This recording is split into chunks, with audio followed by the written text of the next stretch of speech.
give a quick rundown on this Rocco Rattlecaster. I think you can tell what kind of famous guitar it's based off of. I'm not legally allowed to say, I don't think. But I really like it. It's become, I got it about 6 months ago. It's when it finished, maybe a little bit longer. Brought it on a few tours, recorded with it, tons of lesson stuff with it. I play it in my room all the time, as you can see on Instagram.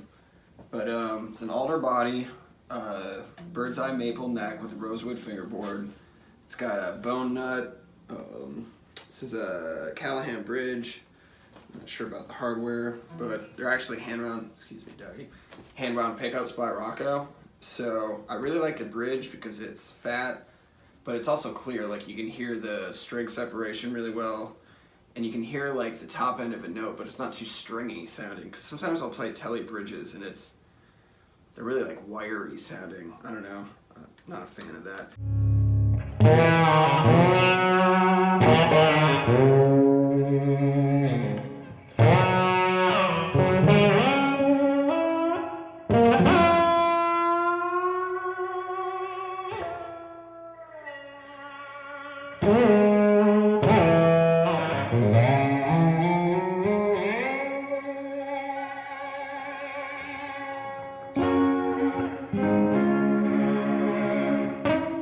Then the neck pickup's also his. I had a different neck pickup in here that he wound originally for this guitar, but I don't know, just for my taste, it was just a touch too dark, so I took one of his brighter ones and put that in there, and it works better. I don't know if you can see in the video here, but I have the pickup set really low. I usually do that on neck pickups, kind of going for like that Ted Green sort of thing.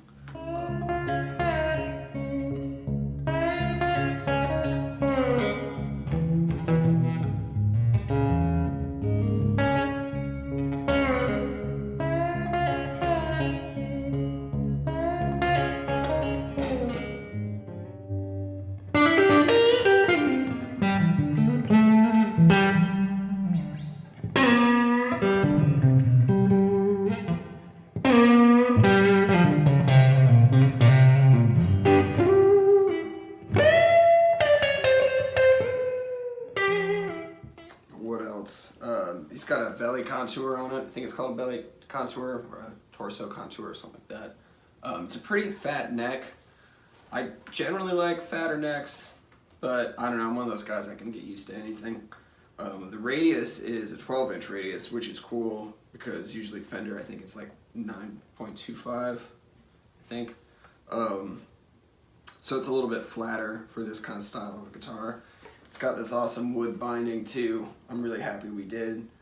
We almost didn't do it, but we decided to at the last minute just because we thought it would look so nice. But it's literally all handmade. He hand carved the body, hand carved the neck, hand wound the pickups. He even makes the pick guards, which is cool. So the only thing he doesn't make on these guitars is the hardware, but he'd probably figure out how to do that if you really wanted him to. I like working with him. Tim's a great guy. He knows my playing because I've known him now for 3 or 4 years. So when we set out to build this, or when he set out to build this, he knew what I liked in a guitar and really just got to work, and it came out perfectly. Like I said, the only thing I changed on it was the neck pickup because that's what I'm most particular about. And that's one of those things, like, once, depending on what amps I use, like, so I have a pretty dark amp, so I want a little bit brighter of a pickup. But then I'll probably get a brighter amp in the future, and then I'm going to want a dark pickup, so you know how it goes.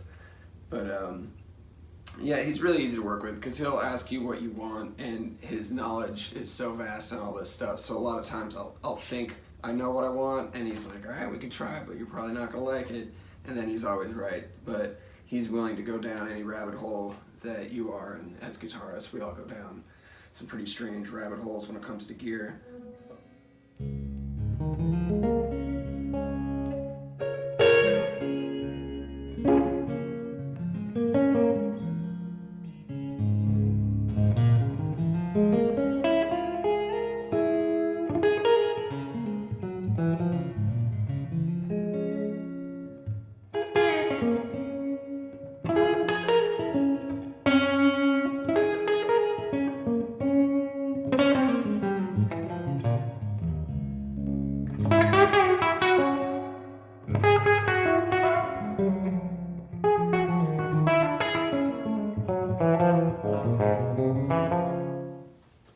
more thing I wanted to add about the guitar is people are always asking me about setup for slide, and you know, I play slide about half the time and play you know, without a slide the rest of the time.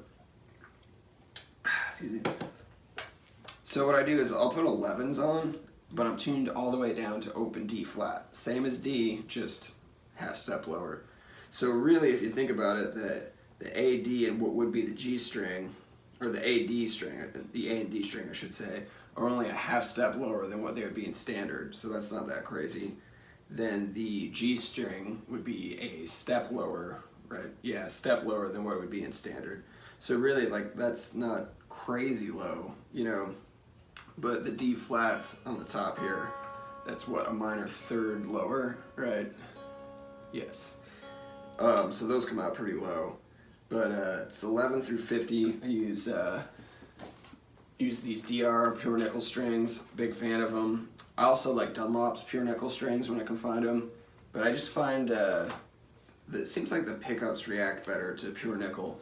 And when you're playing a slide, especially if it's a brass slide or a harsher sounding material, the dullness of the nickel strings sound better to me. There's less like that buzzy string noise, and that's why I like to use flat wound strings sometimes too. There's just less of that zippy sound. And if you use a really big gauge of strings, which I have before, I've gone as high as like 16 to 60, I think it was.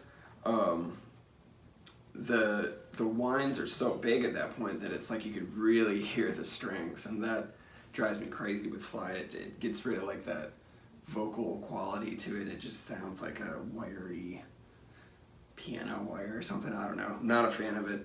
But yeah, I really like the setup. I keep the action as low as I can for slides. So really I would say honestly, it's like a pretty low setup even by non-slide standards. But cool guys, if you got any questions about this guitar in particular or anything at all, hit me up on Instagram or through my website and I'll follow up with you.